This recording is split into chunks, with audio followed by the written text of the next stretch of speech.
In this video, I'm going to teach you how you can unpublish or deactivate your page with the new Facebook update. So first off, I'm going to go to my page right here. Then in the left corner or in the left side, we see this option settings. We want to press on it. From here, we want to click on privacy. Then this option pops up, Facebook page information. We want to select it.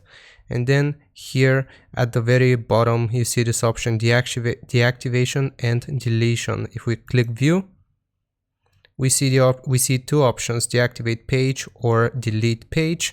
If we want to unpublish our page for a temporary time, you click on the first option and then continue. It's going to ask us for some more information about why we are unpublishing this page. You can elaborate or not, and you just click on deactivate, and then your page will have officially been unpublished or deactivated.